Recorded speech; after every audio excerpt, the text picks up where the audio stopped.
Welcome to story board.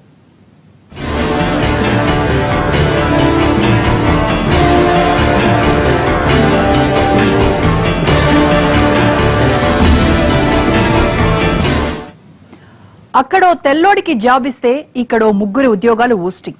A company A ఎంప్లాయీకి pink slip ఇస్తుందో తెలియక tension.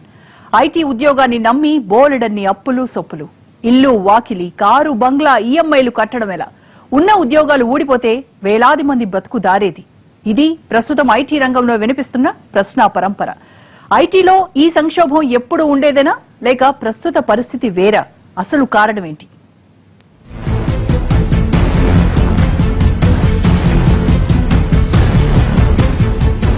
మొన్న మధ్య రేష్మా అనే ఓ గృహిణి ఇంట్లో ఫ్యాన్ కు ఉరివేసుకుని ఆత్మహత్య చేసుకుంది. భర్త వీసా రెన్యువల్ కాని కారణంగా ఫ్యామిలీ మొత్తం భారత్ కు రావడంతో నిరాశ నిస్పృహలే కారణమన్న వార్త. ఆమె ఏ కారణానికి ఆత్మహత్య చేసుకుందో కానీ అది ట్రంప్ వీసాల నిరాకరణ ఖాతాలో పడిపోయింది. దీంతో ఐటీ ఉద్యోగ వర్గాల్లో లోలోన తెలియని జ్వరం.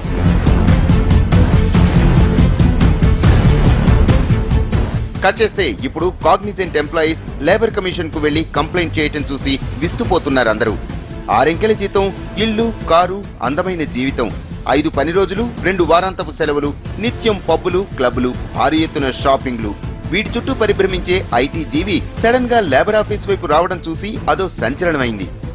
మన ఐటీ ఉద్యోగులకు నిజంగానే ట్రంప్ ఎఫెక్ట్ తగిలిందా? ఇంకా ఈ రూల్స్ అమలు చేయటం లేదే, అప్పుడే ఇంత షాకింగ్ వార్తలేమిటి అని అంటే ఇదంతా ఎప్పుడూ ఉండేదని అంటున్నాయి కంపెనీలు. మరి ఇంత అలజడి ఎందుకు? ఇకపై వరుస పెట్టి ఐటీ ఉద్యోగాలు ఉడుతూ వస్తాయా? ఇలా జరిగితే వేలాది ఐటీ ఉద్యోగులు, వీళ్లను నమ్ముకున్న వివిధ రంగాలు ఏమైపోవాలి? ఎంత ఈఎంఐ అయినా ఇట్టే కట్టే సెక్టార్ ఏదైనా ఉందంటే అది ఐటీయే. అలాంటి ఐటీ నుంచి ఇన్నేసి దుర్వార్తలా అన్న జ్వరం పట్టుకుంటోంది ఒక్కొక్కరికి.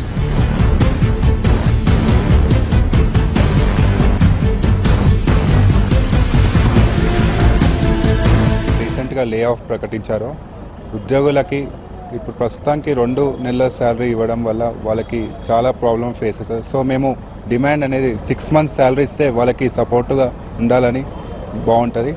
ఇంకొకటి వాళ్ళకి ట్రైనింగ్ అనే ప్రోగ్రామ్ ఉంటుంది, ఒకటి స్కిల్ డెవలప్మెంట్, ఒక యూఆర్ఎల్. సో ఆ యాక్సెస్ తీసిన వెంటనే తీసేస్తారు.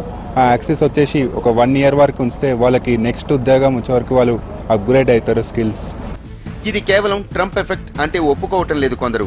ఒక ఖాతాలో ₹2 తేడా వస్తే ఆ తేడా ₹2 మాత్రమే వర్తింపచేయాలని, దాన్ని 2000 అక్కడి నుంచి 2 లక్షలకు అప్లై చేసి భూతద్దంలో పెట్టి చూడరాదని చెబుతోంది అర్థశాస్త్రం.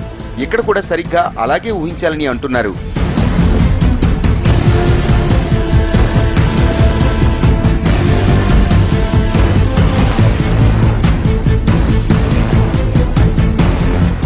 అసలిది ట్రంప్ H1B వీసాలను అడ్డుపెట్టుకుని కంపెనీలు ఆడుతున్న నాటకంగా చెప్పేవాళ్లు ఉన్నారు. అక్కడ ఇంకా ఆంక్షలు విధించనే లేదు, అప్పుడే దాని ప్రభావమా అన్నది మరికొందరి వాదన.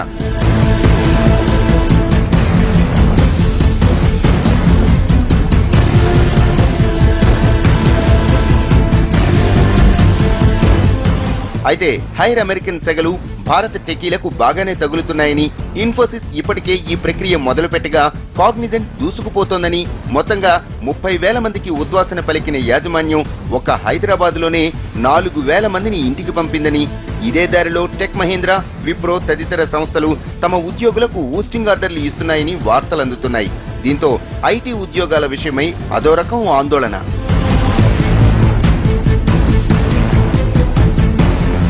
ఇవన్నీ కంపెనీల్లో జరిగేవే. ఇటు ఎంప్లాయీస్ అధిక జీతాల కోసం వరుస పెట్టి కంపెనీలను మార్చడం, అటు కంపెనీలు కూడా ఏళ్ల తరబడి పేరుకుపోయిన ఉద్యోగులను తొలగించడం సహజ సిద్ధ ప్రక్రియ. అయితే ఏటా 0.5 నుంచి 1% మాత్రమే ఈ పని జరిగేది.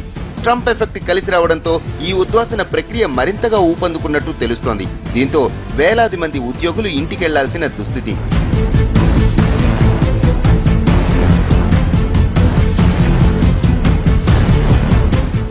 ఏ కంపెనీ అయినా లాభ నష్టాలను దృష్టిలో పెట్టుకునే ఇలాంటి నిర్ణయాలను తీసుకుంటుంది. ఇదొక్క ఐటీ కంపెనీలకు మాత్రమే కాదు, ఎవరైనా సరే ఇదే చేస్తూ ఉంటారు. అక్కడ ఒకరిని తీసుకోవాలంటే ఇక్కడ ముగ్గురిని వదులుకోవాల్సిన దుస్థితి. దీంతో తమకు ఇష్టం లేకున్నా సరే కొందరికి స్వస్తి చెప్పాల్సిన సిచ్యువేషన్ ఏర్పడిందంటున్నారు. ఇన్ఫోసిస్ అయితే ఏకంగా 10,000 మంది అమెరికన్లను నియమించుకోవాలనుకుంటోంది. అమెరికన్లకు ఉద్యోగాలంటే అక్కడున్న స్ట్రిక్ట్ రూల్స్ ఎంప్లాయీస్ కే ఎక్కువ ఫేవర్ గా ఉంటాయి. జీతాలు కూడా భారీ ఎత్తున ఇవ్వాల్సి వస్తుంది. దీంతో ఖర్చు తడిసి మోపెడవుతుంది. కాబట్టి ఇక్కడ వాళ్లను తొలగించక తప్పదన్న మాట బలంగా వినిపిస్తోంది. అందులో భాగంగా కొందరు ఉద్యోగులను ఇంటికి సాగనంపుతోంది.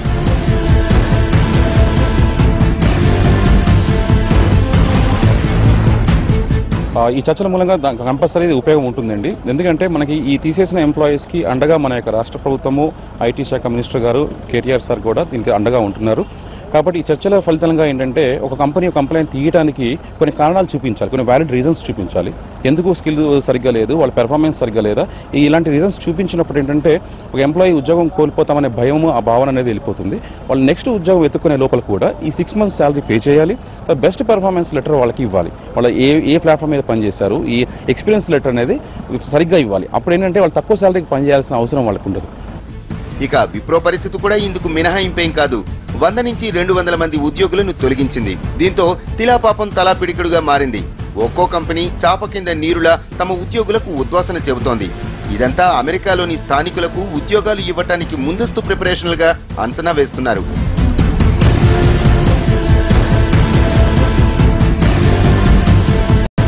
ఐటీ రంగంలో 85-90% వరకు కూడా రెవెన్యూ ఇతర దేశాల నుంచి వస్తుంది. అంటే మనమంతా కూడా ఇతర దేశాల మీద ఆధారపడుతున్నాం. అందులో కొన్ని కంపెనీలకి 70% అమెరికా నుంచే వస్తుంది. ఇప్పుడు అమెరికాలో కనుక ఏ డిస్టర్బెన్స్ వచ్చినా మనకి పెద్ద ఎఫెక్ట్ వస్తుంది. అదే చైనాతో కంపేర్ చేసుకుంటే 85% రెవెన్యూ చైనా వాళ్ళకి చైనాలో నుంచే వస్తుంది. కాబట్టి అమెరికాలో ఏం జరిగినా చైనాకి నష్టం ఉండదు, కానీ మనకి ఎక్కువ నష్టం.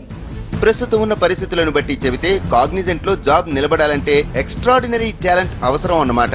బేసిక్ గా ఐటీ కంపెనీలు అంటేనే హెవీ టాలెంట్ అవసరం.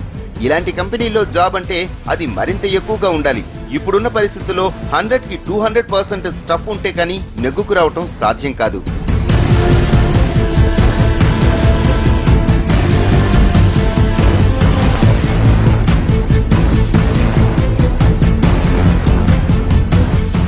ఉన్న పరిస్థితుల దృష్ట్యా కాగ్నిజెంట్ కూడా ఈసారికి సగం కన్నా తక్కువ వీసాల కోసం అప్లై చేసుకుంది.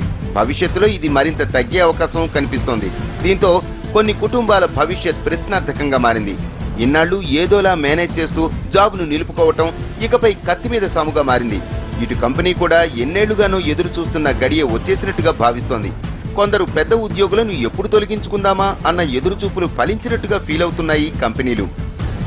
ఒక కంపెనీలో తక్కువ జీతగాళ్లు ఎక్కువ మంది, ఎక్కువ జీతగాళ్లు తక్కువగాను పనిచేసుకుంటూ రావటం ఒక పద్ధతి. 3 నుంచి 5 ఏళ్ల సమయానికల్లా తక్కువ జీతగాళ్లకు కూడా జీతాలు పెరిగి అందరూ కలిసి ఎక్కువ జీతగాళ్లుగా తయారవుతూ ఉంటారు. దీంతో ఒక పద్ధతి ప్రకారం ఉండే వర్క్ పీరియడ్ కాస్త తీవ్రంగా దెబ్బతింటుంది. అందరూ దాదాపు సమాన హోదా, సమాన జీతభత్యాలను పొందడం కనిపిస్తుంది. దీంతో పనిచేసేవాళ్లు తక్కువ, వివిధ హోదాల్లో ఉండి జీతాలు తీసుకునే వాళ్లు ఎక్కువగాను మారిపోతారు. ఒక రకంగా చెప్పాలంటే వర్క్ ఆర్డర్ ఫ్లాట్ గా మారిపోతుంది. ఎప్పుడైతే ఇలా తయారవుతుందో కంపెనీకి తీవ్రమైన పని నష్టం కలుగుతుంది. అయిన దానికి కానిదానికి ప్రోటోకాల్ సమస్యలు, జరగాల్సిన పని నిదానంగా జరగడంతో కంపెనీ ఒడిదుడుకులకు లోనవుతుంది. ఈ పరిస్థితుల్లో కంపెనీలకు ట్రంప్ వీసాల ఇష్యూ వరంలా కనిపించింది. ట్రంప్ చెప్పినా చెప్పకపోయినా కాగ్నిజెంట్ లాంటి కంపెనీల ఆలోచన కూడా ఇదే. స్కిల్డ్ లేబర్ ని మాత్రమే ఉంచుకోవటం, మిగిలిన వాళ్ళని పొమ్మని చెప్పటం తొలి నుంచి ఉన్న అలవాటే. ఎప్పుడెప్పుడు ఉద్యోగులను మారుద్దామా అని ఎదురు చూస్తున్న కంపెనీకి ఇదో అవకాశంగా మారింది. దొరికిందే సందుగా భారీ జీతగాళ్లను సాగనంపడానికి ఇదో బెటర్ చాయిస్ గా భావిస్తున్నట్టు సమాచారం. దీనికి పెట్టిన మారుపేరే అక్కడ ఉద్యోగులను భర్తీ చేసుకోవడానికి ఇక్కడ తొలగిస్తున్నామనే కారణం.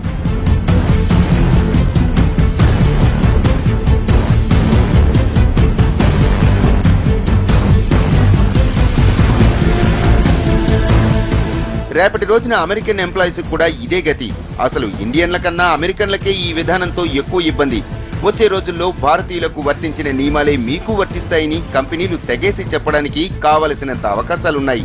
కాబట్టి ఇది కేవలం ట్రంప్ ఎఫెక్ట్ అని చెప్పడం కన్నా ఆ పేరు మీద కంపెనీలు చేస్తున్న వ్యవహారంగా అంచనా వేస్తున్నారు నిపుణులు.